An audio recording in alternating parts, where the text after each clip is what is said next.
कल्पना कीजिए, रात का एकदम गहरा अंधेरा है। हर तरफ बस एक अजीब सा सन्नाटा पसरा हुआ है। सिर्फ झिंगूरों की आवाज आ रही होगी शायद। बिल्कुल। और कोई इंसान अपने कमरे में गहरी नींद में सो रहा है। अचानक उस खामोशी को चीरती हुई एक आवाज आती है, और ये कोई किसी अजनबी की या किसी डरावने जानवर की आवाज नहीं है। तो किसकी आवाज है? ये हूबहू उस इंसान की माँ की आवाज है जो उसे नाम लेके पुकार रही है। अरे बाप रे। अब सहज रूप से कोई भी नींद से उठेगा और बिना सोचे समझे दरवाजे की तरफ बढ़ेगा। हाथ जैसी कुंडी पर पहुंचता है, एक पल के लिए मन में ख्याल आता है कि माँ इतनी रात गए बाहर क्या कर रही है। एक जायज सवाल है ये, है ना? लेकिन वो आवाज इतनी जानी पहचानी, इतनी सुरक्षित लगती है कि दरवाजा खोल देना ही सबसे सही फैसला लगता है। हम उन आवाजों, उन चेहरों की तरफ खींचे चले जाते हैं जो हमें बचपन से सुरक्षा का एहसास कराते हैं। लेकिन असली खौफ तब पैदा होता है जब किसी को ये एहसास हो कि दरवाजे के उस पार खड़ी परछाई किसी अपने की नहीं है, बल्कि एक ऐसे खौफनाक छलावे की है जो इंसान की सबसे गहरी भावनाओं का फायदा उठा रहा है। उसके सबसे अटूट विश्वास का फायदा उठा रहा है। वही तो, ये एक ऐसा डर है जो किसी भूत या प्रेत के दिखने से कहीं ज्यादा बड़ा है, क्योंकि ये सीधे हमारे दिमाग की तारों को उलझा देता है। हम जापान की एक बेहद खौफनाक शहरी लोक कथा पर चर्चा करने जा रहे हैं। ये कहानी है हाचिशाकुसामा की। एक 8 फीट लंबी औरत। 8 फीट सुनकर ही अजीब लगता है। बिल्कुल। कहा जाता है कि ये रहस्यमयी औरत सिर्फ लोगों को डराती नहीं है। तो फिर वो क्या करती है? वो अपना शिकार चुनती है, और बस एक बार अगर उसने किसी को चुन लिया तो इस दुनिया में छुपने की कोई जगह नहीं बचती। ये तो बहुत ही खौफनाक है।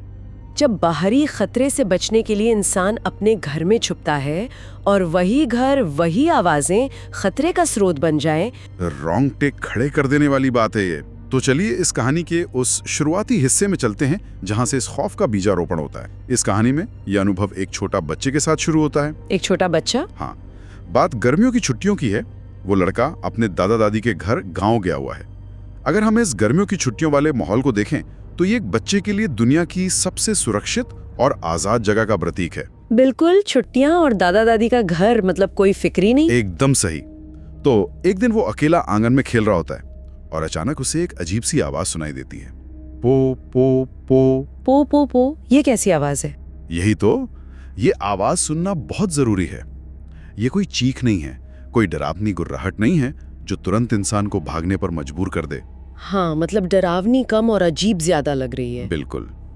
ये एक बहुत ही अजीबोगरीब आवाज है जो उस शांत प्राकृतिक माहौल से बिल्कुल मेल नहीं खाती। और शायद इसीलिए ये आवाज इतनी अजीब है कि ये डर पैदा करने से पहले एक तरह की जिज्ञासा पैदा करती है ना?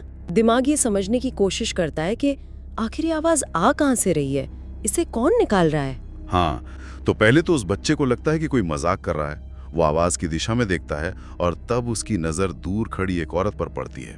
वो हाचिशाकुसामा? हाँ, वो औरत असामान्य रूप से लंबी है, लगभग 8 फीट। उसने सफेद कपड़े पहने हैं, सिर पर एक बड़ी सी टोपी है। सुनकर ही अजीब सा दृश्य आंखों के सामने आ जाता है। लेकिन जो बात मुझे सबसे ज्यादा परेशान करती है वो ये कि उस औरत का चेहरा बिल्कुल साफ नहीं दिख रहा है। ब्लर है, धुंधला सा। हाँ, एकदम धुंधला। तो मैं ये सोच रहा था, क्या वो धुंधला चेहरा और ये अजीब आवाज असल में उस बच्चे के दिमाग में डर का बीज बोने की पहली मनोवैज्ञानिक सीढ़ी है? बिल्कुल है। यहाँ हम मनोविज्ञान में जिसे पैरिडोलिया कहते हैं उस घटना को देख सकते हैं, लेकिन ये उसका एक उल्टा और खौफनाक रूप है। पैरिडोलिया?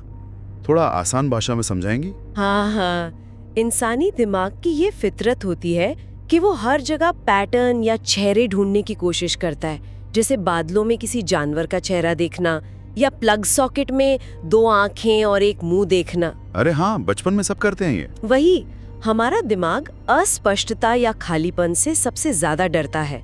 जब कोई इंसान किसी का चेहरा साफ नहीं देख पाता तो वो खाली जगह हमारे अवचेतन मन के लिए एक कैनवस बन जाती है।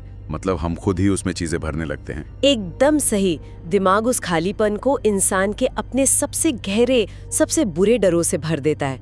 वो धुंधला चेहरा एक तरह का मनोवैज्ञानिक दर्पण बन जाता है जिसमें शिकार अपना ही खौफ देखता है। बाप रे, ये तो बहुत खतरनाक है। और वो जो 8 फीट की असामान्य ऊंचाई है ना, वो अनकैनी वैली का प्रभाव पैदा करती है। अनकैनी वैली मतलब वो चीजें जो इंसान जैसी दिखती हैं पर होती नहीं है। बिल्कुल, कुछ ऐसा जो इंसान जैसा दिखता तो है लेकिन पूरी तरह से इंसान नहीं है। ये जो विरोधाभास है, ये दिमाग में गहरा अलार्म बजाता है कि कुछ तो बहुत गलत है। और ये अलार्म तब और तेज हो जाता है जब वो लड़का डर कर घर भागता है। वो अपने दादा दादी को बताता होगा। हाँ, वो पूरी बात बताता है। अब आमतौर पर जब कोई बच्चा ऐसी अजीब बातें करता है तो बड़े लोग उसे यह कहकर टाल देते हैं कि तुमने कोई सपना देखा होगा या ये सिर्फ तुम्हारा वहम है। हाँ, अक्सर ऐसा ही होता है। लेकिन यहाँ ऐसा कुछ नहीं होता। जैसे ही दादा दादी उस 8 फीट लंबी औरत और उस पो पो पो की आवाज के बारे में सुनते हैं, उनका चेहरा तुरंत पीला पड़ जाता है। मतलब उन्हें पता था कि ये क्या है। बिल्कुल। घर में एक अजीब सी दहशत फैल जाती है। दादाजी कांपती हुई आवाज में फुसफुसाते हैं, तुम्हें उसने देख लिया। अरे बाप रे, ये तो मुझे ये वाक्य कहानी का सबसे भयानक हिस्सा लगता है। सच में ये वाक्य असल में शिकार के इर्द गिर्द एक मनोवैज्ञानिक जेल का निर्माण करता है। मनोवैज्ञानिक जेल कैसे? देखिए, जब घर का सबसे बड़ा, सबसे ताकतवर और सुरक्षित माना जाने वाला व्यक्ति अचानक बेबस हो जाए तो एक बच्चे के लिए दुनिया वहीं ढह जाती है। हाँ, उसके लिए तो दादाजी ही सुपर हीरो होते हैं ना। वही तो, दादाजी का ये कहना इस बात की पुष्टि करता है कि जो कुछ भी उस बच्चे ने देखा वो कोई वहम नहीं था। ये उस बच्चे के लिए एक तरह का कंफर्मेशन है कि दानव असली है। मतलब अब भागने का कोई रास्ता नहीं है। शारीरिक रूप से वो बच्चा अभी भी आजाद है, वो अपने ही घर में है, लेकिन मानसिक रूप से वो एक ऐसे पिंजरे में आ चुका है जहां से भागना नामुमकिन है। उम्मीद का खत्म हो जाना ही असली खौफ की शुरुआत है। बहुत ही गहरी बात कही आपने। लेकिन जो बात मुझे इस कहानी में सबसे अजीब लगी वो ये है कि जब उस सत्ता को पता चल जाता है कि शिकार डर गया है तो वो हमला कर देती है। नहीं, वो दरवाजा तोड़ने या हिंसक हमला करने के बजाय एक बहुत ही खौफनाक मनोवैज्ञानिक खेल शुरू कर देती है। अच्छा, क्या करती है वो? उसी रात घर के बाहर से फिर से वही आवाज आने लगती है, पो पो पो। और फिर? लेकिन अचानक वो आवाज बदल जाती है। वो आवाज अब एक जानी पहचानी पुकार में तब्दील हो जाती है, बेटा दरवाजा खोलो। अरे नहीं! और ये आवाज हूबहू उस लड़के की माँ की आवाज है। ये सिर्फ एक डरावनी घटना नहीं है, ये तो सीधे सीधे उस बच्चे की भावनाओं का कत्ल है। बिल्कुल। देखिए, माँ की आवाज दुनिया में किसी भी इंसान के लिए सुरक्षा का सबसे बड़ा संकेत होती है। जब कोई बच्चा अपनी माँ की आवाज सुनता है तो उसके दिमाग में ऑक्सीटोसिन हार्मोन रिलीज होता है। अच्छा, वही जिसे लव हार्मोन भी कहते हैं। हाँ, जो तनाव और डर को कम करता है। शरीर का जो फाइट या फ्लाइट रिस्पॉन्स होता है, लड़ो या भागो वाला, वो तुरंत शांत होने लगता है। मतलब शरीर रिलैक्स हो जाता है। बिल्कुल। तो जब कोई खौफनाक सत्ता उस आवाज को ही अपना हथियार बना ले तो वो असल में दिमाग के उस सुरक्षा तंत्र को हैक कर रही होती है। बाप रे! वो दिमाग को ये संदेश भेज रही है कि सब ठीक है, तुम सुरक्षित हो, जबकि असलियत में बाहर मौत खड़ी है। दादी तुरंत घर के सारे दरवाजे और खिड़कियां बंद कर देती हैं।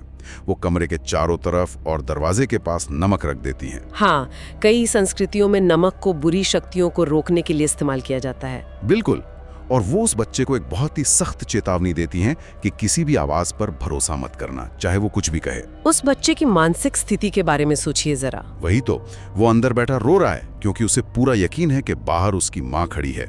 उसकी भावनाएं, उसका पूरा शरीर चीख चीख कर कह रहा है कि दरवाजा खोल दो। लेकिन तभी उसके अंदर का तर्क और उसकी दादी की वो चेतावनी एक लाल झंडी खड़ी करती है कि अगर वो सच में माँ होती तो वो इतनी रात गए अचानक गांव में घर के बाहर क्यों खड़ी होती? एक बहुत बड़ा सवाल। एक तरफ उसकी भावनाएं हैं जो माँ की आवाज सुनते ही सारे सुरक्षा तंत्र को गिरा देना चाहती हैं, और दूसरी तरफ तर्क और परिस्थिति है जो बता रही है कि बाहर खड़ा साया कोई शैतान है। ये जो द्वंद्व है, ये इंसान को लकवाग्रस्त यानी पैरालाइज कर देता है। मतलब इंसान कुछ सोच ही नहीं पाता। हाँ, वो सत्ता या बुराई शिकार को शारीरिक रूप से नहीं तोड़ रही है, वो तो बस दरवाजे के बाहर खड़ी है।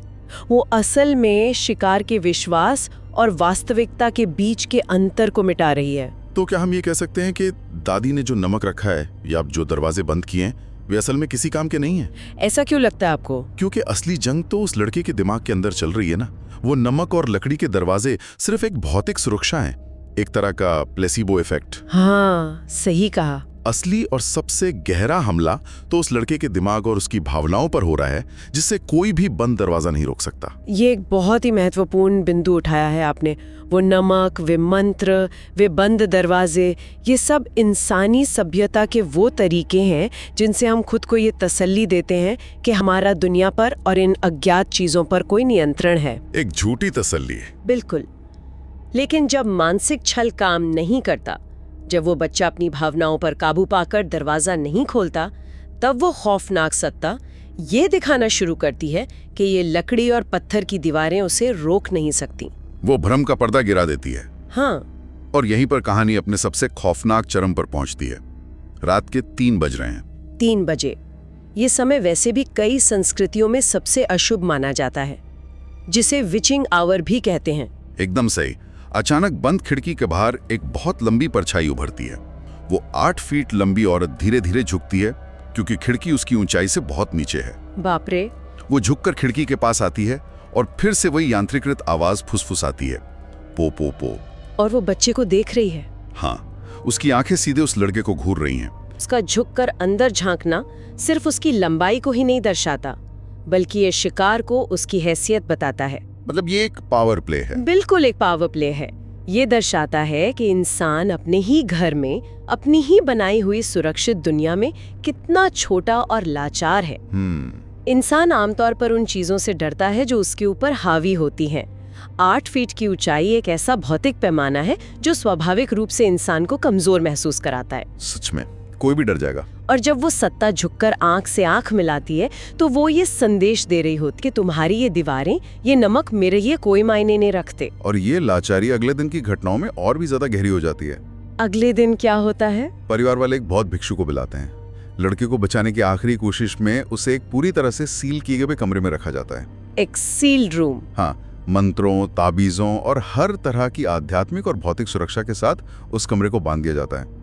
उस बच्चे को हिदायत दी जाती है कि चाहे जो हो जाए, उसे सुबह तक उस कमरे से बाहर नहीं आना है। फिर तो वो सुरक्षित होगा। यही तो बात है। कुछ घंटों बाद जब परिवार वाले और वो भिक्षु उस कमरे का दरवाजा खोलते हैं, तो उनके पैरों तले जमीन खिसक जाती है। क्यों? क्या हुआ? वो लड़का वहां से गायब हो चुका होता है। क्या? लेकिन कमरा तो सील था ना? हाँ, कमरे में कोई नहीं है, कोई टूटी हुई खिड़की नहीं, संघर्ष का कोई निशान भी नहीं। सिर्फ उस बंद खिड़की के पास एक अजीब सी हंसी गूंज रही होती है, पो पो पो। ये तो मतलब रोंगटे खड़े कर देने वाला है। मुझे ये समझ नहीं आता कि अगर कमरा पूरी तरह से सील था, तो वो लड़का बाहर कैसे गया, या फिर वो सत्ता अंदर कैसे आई? क्या वो भिक्षु, वो नमक, वो पूरी तरह से सील किया हुआ कमरा, ये सब केवल सुरक्षा का एक झूठा भ्रम थे?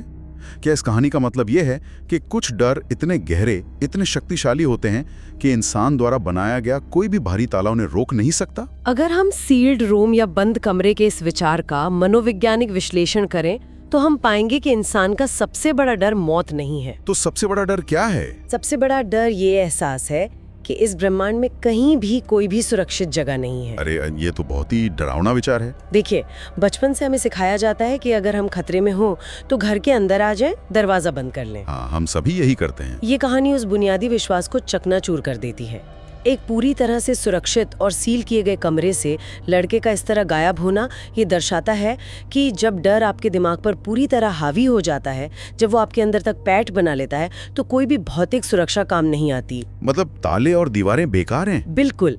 हो सकता है कि वो सत्ता कभी अंदर आई ही ना हो। तो फिर लड़का कैसे गायब हुआ? हो सकता है कि उस लड़के का दिमाग उस कॉग्निटिव डिसोनेंस, उस पोपोपो की आवाज और अपनी माँ की पुकार के बीच इतना उलझ गया हो कि उसने खुद ही वो दरवाजा खोल दिया हो। अरे बाप रे, मतलब उसने खुद को ही सौंप दिया? हाँ, जब इंसान का अपना दिमाग ही उसका दुश्मन बन जाए, तो कोई भी ताला उसे अंदर रहने पर मजबूर नहीं कर सकता।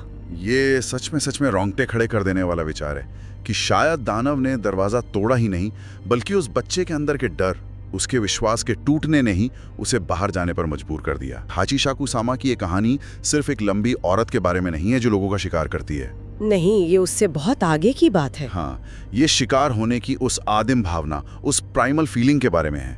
ये इस बारे में है कि कैसे अपनों की आवाज, जो इंसान की सबसे बड़ी ताकत और सांत्वना है, उसे ही उसकी सबसे बड़ी कमजोरी बनाकर उसके खिलाफ इस्तेमाल किया जा सकता है। एकदम सही। ये सुरक्षा के उन झूठे दावों पर एक बेहद डरावनी मनोवैज्ञानिक टिप्पणी है जिन्हें सच मानकर लोग अपनी पूरी जिंदगी गुजार देते हैं। और यही कारण है कि इस तरह की शहरी लोक कथाएं पीढ़ियों तक जिंदा रहती हैं और दुनिया के अलग अलग हिस्सों में अलग अलग रूपों में पाई जाती हैं। हाँ, हर कल्चर में ऐसी कोई ना कोई कहानी होती है। वो इसलिए क्योंकि ये कहानियां इंसानी अवचेतन के उन डरों को छूती हैं जिन्हें कोई कभी सचेत रूप से स्वीकार नहीं करना चाहता। इस लोक कथा में लोग आज भी ये चेतावनी देते हैं कि अगर कभी अकेलेपन में दूर से पो पो पो की अजीब सी आवाज सुनाई दे तो भूल कर भी पीछे मुड़कर नहीं देखना चाहिए। पीछे क्यों नहीं देखना चाहिए? क्योंकि मुड़कर देखने का मतलब है कि इंसान ने उस डर को स्वीकार कर लिया है, उसने उस खालीपन को एक चेहरा दे दिया है, और एक बार जब वो डर किसी को देख लेता है तो वो अपना अगला शिकार चुन चुका होता है। ये चेतावनी अपने आप में एक अलग तरह का खौफ पैदा करती है कि कभी भी पीछे मुड़कर मत देखो। लेकिन आखिर में एक बहुत ही अजीब और परेशान करने वाली बात मन में आती है। वो क्या? इंसान हमेशा ये मानकर चलता है कि खतरा बाहर से आएगा, कोई बाहरी शक्ति, कोई बाहरी आवाज, कोई रहस्यमयी परछाई उसे डराएगी। इसलिए वो घर बनाता है, दरवाजे पर ताले लगाता है और सीमाओं में खुद को सुरक्षित महसूस करता है। लेकिन क्या होगा अगर ये पो पो पो की आवाज बाहर किसी अंधेरी गली से या किसी सुनसान जंगल से आ ही न रही हो? तो कहाँ से आ रही है? क्या होगा अगर ये आवाज इंसान के अपने ही दिमाग के किसी बहुत गहरे, बहुत पुराने और अनसुलझे कोने से आ रही हो?